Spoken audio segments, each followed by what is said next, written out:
Dans l'actualité de ce lundi, malaise dans la magistrature. Quelle est la marge de manœuvre de l'inspection générale de l'administration de la justice? Le conflit des juges Dia et Kane ne risque-t-il pas de décrédibiliser définitivement la justice sénégalaise? C'est presque le désordre à tous les étages. Le SYTJUST a encore introduit 72 heures de grève reconductibles. On vous explique tout dans cette édition. Mort mystérieuse d'une petite famille à Tivaouane. L'affaire intrigue toute la région de Thiès. Un père de famille aurait tué sa femme et sa fille avant de se donner la mort. Toute la ville attend avec impatience les certificats de genre de mort. Nouvelle réglementation du secteur de la boulangerie. La tutelle fera appliquer les textes dans la distribution du pain.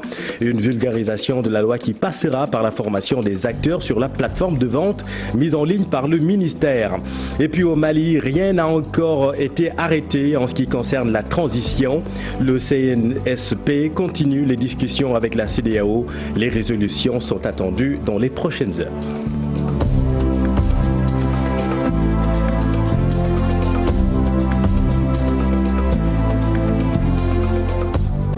Plutôt que de laver le linge sale en famille, des magistrats se lynchent en public. Le conflit entre les juges Dia et Kane secoue la magistrature sénégalaise, mais peut-il entamer la crédibilité de notre système judiciaire? Élément de réponse, Mohamed Samb, Youssou Baro. C'est comme si l'obligation de réserve est bafouée dans ce conflit opposant les juges Amadou Yaya Dia et Ousmane Kane, une faute disciplinaire grave qui doit être sanctionnée. Il y a des sanctions qui peuvent être prévues au cas où un des magistrats serait coupable des faits qui lui sont reprochés. Et il y a un certain nombre de sanctions qui sont prévues par les textes. Et ces sanctions-là vont de la suspension jusqu'à la radiation. L'attitude, le fait d'appeler donc la presse pour fustiger tout ça, pour se disputer à travers donc la presse, pour se chamailler, parce qu'en réalité il s'agit de ça. Là déjà c'est une attitude condamnable pour les deux parties. Du conflit de génération, il y en a dans cette affaire qui oppose le juge Dia au président de la cour d'appel de Kaolack, considère le journaliste Daoudomine. La situation a été exacerbée par une décision quand même malheureuse du président de la République Macky Sall, lorsqu'il a pensé qu'il fallait un tout petit peu changer le statut de la magistrature en permettant à un certain nombre de magistrats d'aller à la retraite à 68 ans, là où les autres partent à la retraite à 65 ans. Donc si on dit que maintenant il y a une catégorie de magistrats qui partent à la retraite à 68 ans, donc il y a 3 ans, où on fait en sorte que les jeunes ne peuvent pas accéder à un certain poste de responsable parce que c'est des anciens qui les tiennent pour 3 ans supplémentaires. Ce remous au sein de la magistrature décrédibilise le système judiciaire sénégalais déjà perturbé par la grève du SYTJUST. Mais ce que nous constatons ici, c'est comme des magistrats qui se crêpent donc les signaux en vérité autour donc d'une borne fortaine.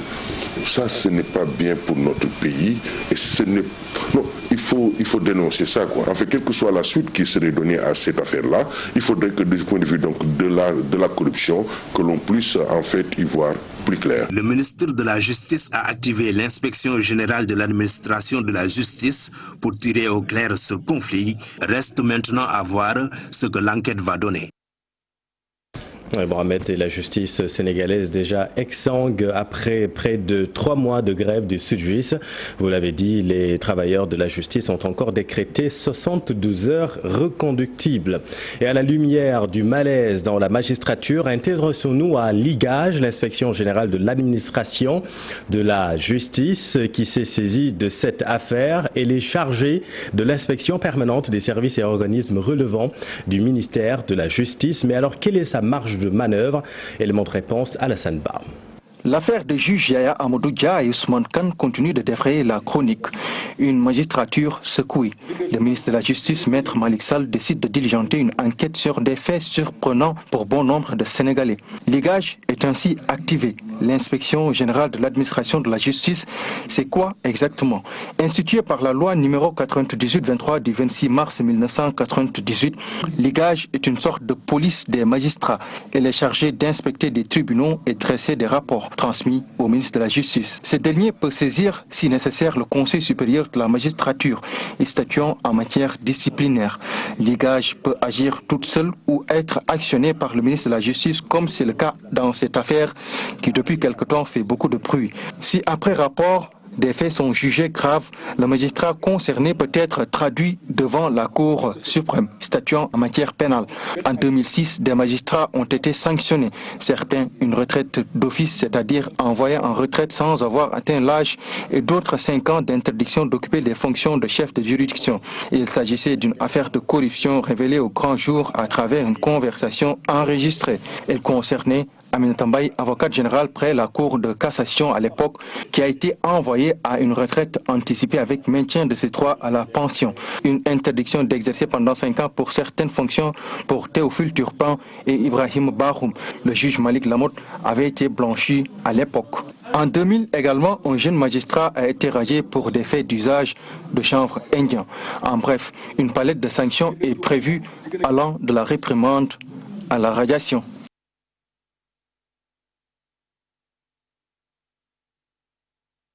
Merci beaucoup Alassane. Et venons-en à cette affaire qui a ému tout le Sénégal ce week-end. Un couple et leur fille ont été retrouvés morts à Tivaouane. Les circonstances du drame restent encore floues. Le papa aurait tué sa femme et sa fille avant de se donner la mort. Les corps ont été acheminés à l'hôpital Mame Abdou Aziz Sy de Tivaouane où se déroule l'autopsie très attendue par les familles. Cheikh Anta Diop, c'est la tire. Cheikh Kane aurait tué sa femme Pendaba et sa fille de moins de 2 ans avant de se suicider par pendaison. Selon certaines sources, sur les lieux du crime, il a été trouvé une lettre non signée. Il y justifiait son geste, ce qui laisse croire qu'il a effectivement tué sa femme de 25 ans et sa fille de moins de 2 ans avant de mettre fin à sa vie. Cheikh Kane a eu à décrocher son BOP mécanique au centre de formation technique de Thiès, mais il dispensait des cours de français dans un institut franco-arabe situé non loin de chez lui. Les 3 corps sans vie ont été déposés à la morgue de l'hôpital Mame Abdou Aziz Sy Dabakh de Tivaouane en attendant l'autopsie du médecin légiste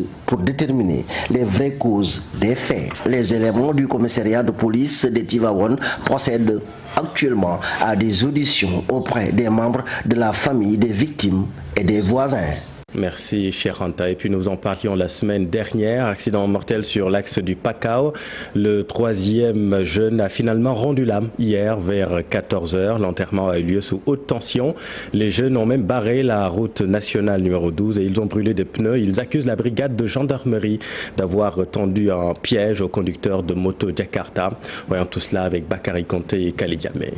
Le 3e jeune qui était dans le coma a finalement succombé à ses blessures ce dimanche vers 14 h à l'hôpital régional de Ziguinchor. Des centaines et des centaines de jeunes du Pakao ont manifesté leur colère et ils ont barré la route nationale numéro 12, l'axe Carrefour Ndiaye-Kolda. Il s'agit d'un accident masqué pour nous, donc, dans lequel nous avons jugé coupable la gendarmerie elle-même. Voilà pourquoi tout le Pakao est sorti. Nous voulons dénoncer ensemble pour obtenir notre gain de cause. Nous refutons leur cause. Lorsqu'on était à Sédhiou, la gendarmerie nous a dit que les 3 gosses étaient en moto sans lumière. Ils auraient percuté un camion au bord de la route, garé lors d'un contrôle routier.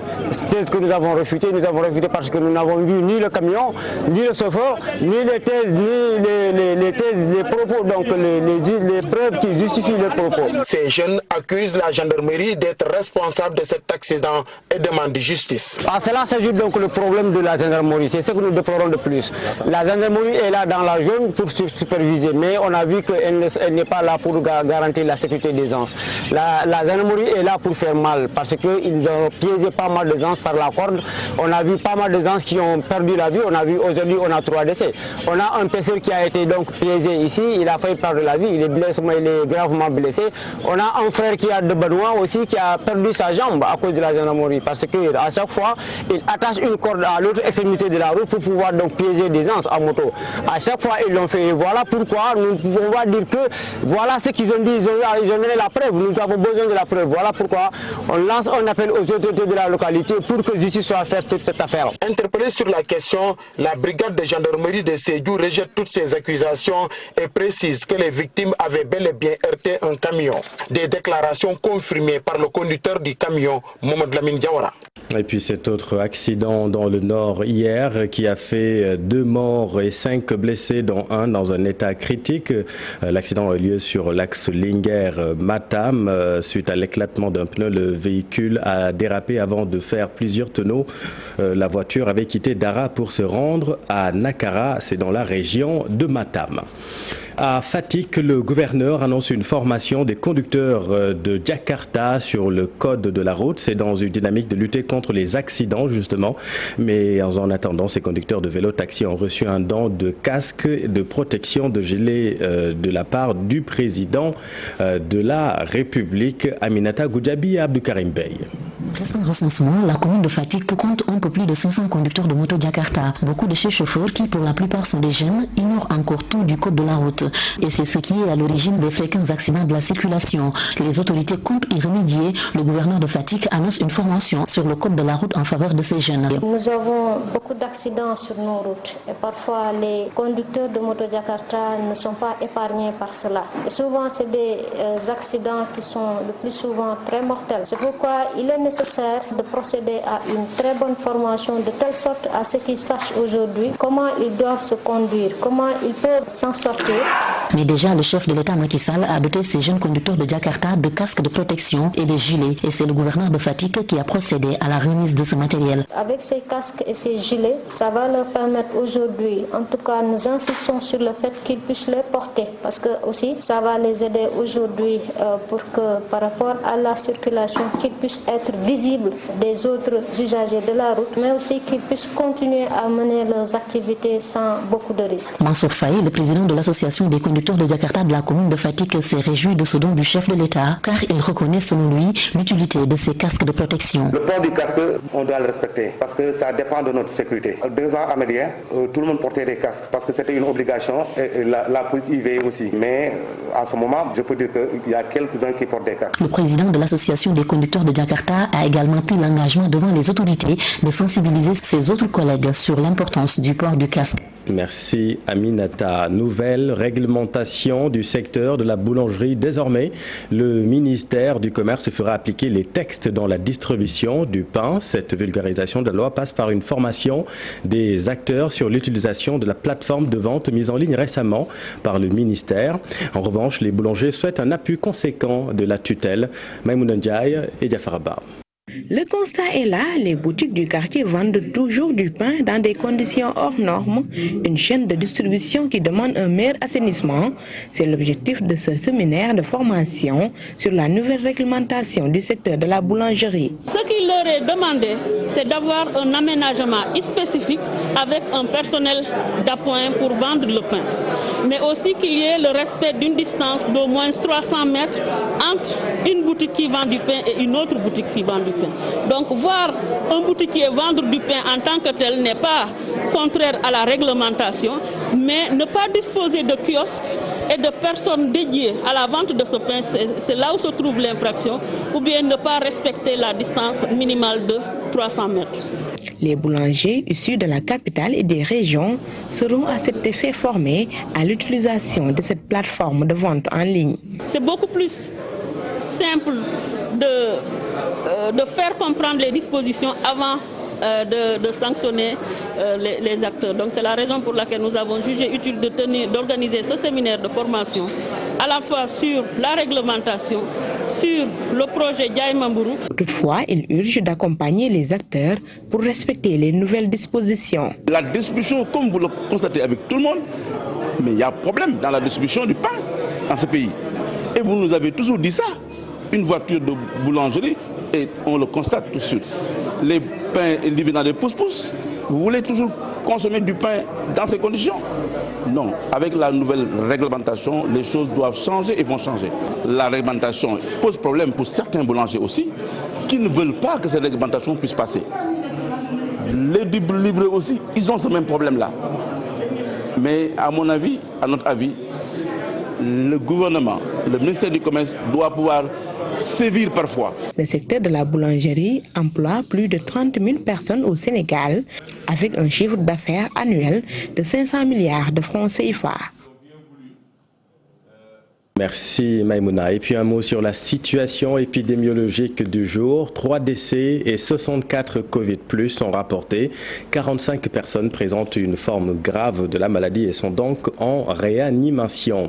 Et puis en lien direct avec la pandémie, en conférence de presse ce matin à Diamniadio, le collectif des tailleurs et industriels du Sénégal invite l'État à la distribution des 10 000 masques barrières déjà confectionnés et stockés à Diamniadio. Il réclament également plus de rigueur sur le contrôle des masques importés. Suivons leur porte-parole avec notre équipe à Rufisque. Le projet relatif à la confection locale des masques lavables et réutilisables a été initié depuis l'apparition du premier cas de Covid-19 en mars 2020 dans notre pays. Conformément aux vœux de son Excellence, le président Macky Sall, président de la République du Sénégal,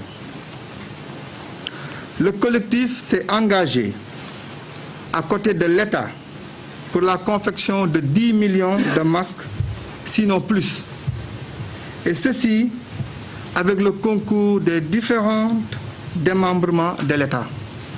Le collectif demande aux autorités la mise en place de dispositifs pour un meilleur contrôle des masques importés. Et puis toujours en lien avec la pandémie, le Magal des 2 Rakas de Saint-Louis prévu chaque année le 5 septembre n'aura pas lieu cette année en 2020. Le Courriel a décidé d'annuler toutes les activités. Dans un communiqué signé le président Serigne Ahmed Fall, des récitals de Coran auront lieu dans des daras d'ici le 5 septembre et aucune activité n'aura lieu le jour J. Rappelons que le 5 septembre 1895 est une date historique pour la ville de Saint-Louis. Il marque la prière des 2 Rakas que Cheikh Ahmadou Bamba avait effectué dans le palais du gouverneur colonial de Saint-Louis. Franck Timis a détenu plus de 20 000 hectares de titres fonciers à Fanaye, une révélation des populations de la localité de Ndiaël. Ces dernières réclament des éclairages après le scandale du pétrole. Voyons tout cela avec Pape Faraning et Youssou Baro. Après le scandale du pétrole, Franck Timis vient d'être cité dans une autre affaire. Cette fois-ci, un problème lié à un titre foncier de plus de 20 000 hectares à Fanaye. Ces populations interpellent le chef de l'État pour élucider ce dossier. Il y a 2 jours, il y a une autre information qui est sortie, comme quoi que Franck Timis a un titre foncier sur ces terres. Donc, il parle de 25 000 hectares. Mais le décret de déclassement, c'était 20 000 hectares. Comme quoi que il a un titre foncier sur 20 000 hectares ou bien plus de 25 000 hectares au Sénégal. Et actuellement, il est en train de chercher des bailleurs au niveau de la City de Londres pour vraiment son projet agro-industriel. Donc là, c'est vraiment dommage pour le Sénégal que Franck Timis, après avoir pris le pétrole sénégalais, maintenant va s'accaparer des terres sénégalaises avec une possible complicité de la famille du président de la République, avec Aliou Sall, avec qui il était. Le cadre de réflexion et d'action sur le foncier au Sénégal soutient que seule une réforme inclusive reste la solution à ces conflits. Donc l'idée centrale, vraiment, c'est d'amener les acteurs à se parler et à décider ensemble, parce que nous pensons que la gouvernance foncière ne peut être qu'inclusif, sinon on constate les difficultés comme les crises, les conflits. Donc il faut nécessairement que les gens se retournent autour de la table. Le CRAFS appelle l'État à faire respecter la législation sur le foncier au Sénégal. Au-delà de ce document de politique foncière, de pouvoir enclencher la deuxième phase, qui est la phase de législation foncière, qui permettrait de revisiter la loi sur le domaine national, de revisiter également les autres textes qui régissent le domaine de l'État, et peut-être le domaine de particulier c'est moins important. Une réforme foncière comme réponse nécessaire aux conflits fonciers et contre le bradage et la spoliation des terres au Sénégal. Le thème de cette table ronde entre CRAFS et les journalistes pour trouver des solutions contre le bradage des terres au Sénégal. Merci Pape Farah. Allons à Kaolack où les eaux usées ont envahi les rues des quartiers de Boustan 1. Le risque sanitaire est prégnant selon les populations. Les habitants sont sortis spontanément sur rue ce matin pour crier leur ras-le-bol. Ibrahim Diamé et Faligaï. Dans les rues de Boustan, c'est presque le même décor. Les eaux usées de l'ONAS inondent les coins et les recoins du quartier jusqu'à la porte même du domicile du chef de quartier. Cela avec son corollaire de conséquences sanitaires qui indisposent les habitants. Nous avons constaté qu'il y a un ruissellement des eaux usées venant des maisons et des égouts de l'ONAS. Cette situation a créé la recrudescence des maladies telles que le paludisme, les diarrhées, surtout au niveau des enfants. C'est une situation que nous vivions depuis un certain temps. Et avec l'avènement de la Covid-19, nous constatons que c'est une période où on parle souvent d'hygiène et de propreté. Donc vivre cette situation devient très pénible pour les populations qui en vivent. Cette situation est la conséquence d'un défaut d'entretien des égouts. Ça coule de partout et rend même difficile la circulation. Il y a eu une certaine période, les agents de l'ONAS faisaient des entretiens au niveau des égouts qui se trouvaient au niveau tout juste des portes d'entrée des maisons. Mais depuis un certain temps, on a constaté que c'est une chose qui est devenue très rare, de telle sorte qu'il y a toujours, on constate qu'il y a le déferlement des eaux usées sur la voie publique, ce qui crée par exemple que ces voies publiques-là ne sont plus fréquentées, les usagers ont des problèmes pour se déplacer. En période d'hivernage, le phénomène se produit dans beaucoup de quartiers de la ville de Kaolack qui sont inondés parfois des eaux usées mélangées aux eaux de pluie. Nos tentatives de joindre les responsables de l'ONAS à ce propos, le responsable régional en personne, sont restés vaines. Merci vraiment. Et puis sur l'international au Mali, le CNSP apporte un démenti aux informations faisant état de la mise sur pied d'un gouvernement à majorité militaire.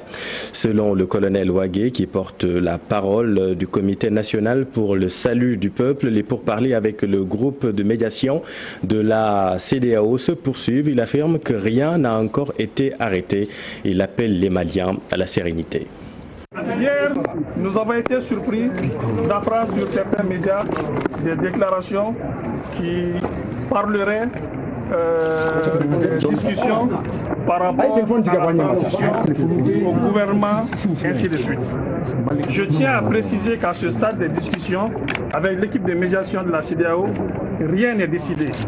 À aucun moment, on a parlé de gouvernement à majorité militaire, ainsi de suite. Toute décision relative à la taille de la transition, au président de transition, à la formation du gouvernement, se fera entre Maliens, avec les partis politiques, les groupes sociopolitiques, les syndicats, les groupes signataires, la société civile, conformément à notre première déclaration. Je tiens à rassurer les uns et les autres qu'aucune décision ne sera prise par rapport à la transition sans cette consultation massive. Et vraiment, j'insiste et j'appelle le peuple, la population à rester serein et à nous faire confiance pour cette transition. Et puis en mot de sport, le FC Bayern sur le toit du football européen, un club allemand au parcours record dans l'édition 2019-2020 de la Ligue des Champions. 11 victoires en autant de sorties, 43 buts inscrits, le dernier par Kingsley Coman face au Paris Saint-Germain en finale. Cher Sadibou Diarra. Avec le Paris Saint-Germain, le slogan « Rêvons plus grand » peine encore à se réaliser. Tout le contraire du Bayern Munich, auteur d'une saison de rêve. Un cru 2019-2020 exceptionnel pour le club bavarois à tout point de vue. En effet, l'ogre allemand boucle sa saison en remportant son 6e titre de Ligue des Champions ce dimanche à Lisbonne. Sa victoire en finale face au Paris Saint-Germain grâce à une réalisation de Kingsley Coman conclut un parcours record dans cette compétition. 11 matchs, 11 victoires, 43 buts inscrits, 8 concédés, avec une grosse contribution de son efficace duo d'attaque. Gnabry et Lewandowski réalisent également le meilleur ratio de buts par rencontre de l'histoire de la Coupe aux grandes oreilles. Gnabry 9 buts en 10 matchs, Lewandowski 15 en autant de matchs. L'efficacité signe particulier des Munichois. Le but de Coman est leur 500e en Ligue des Champions, le deuxième meilleur total de cette compétition. En Bundesliga cette saison, ils ont inscrit 100 buts pour leur 8e titre de champion de suite, leur 30e de l'histoire. Pour soulever leur 20e Coupe d'Allemagne, Neuer et compagnie ont aussi scoré 16 buts en 5 matchs. Équipe au football total, le Bayern Munich incroyable tant défensivement qu'offensivement est certainement la meilleure équipe d'Europe en ce moment. Merci, cher Sadibou. Voilà, c'est la fin de cette édition. Merci de l'avoir suivi. L'info continue dans Soir d'Info. C'est à vous, Binta. Vous recevez ce soir M. Mamina Camara. Mais ce n'est pas pour parler de la météo. Non, pas du tout. Mais les Sénégalais le reconnaîtront à travers la météo. Merci beaucoup.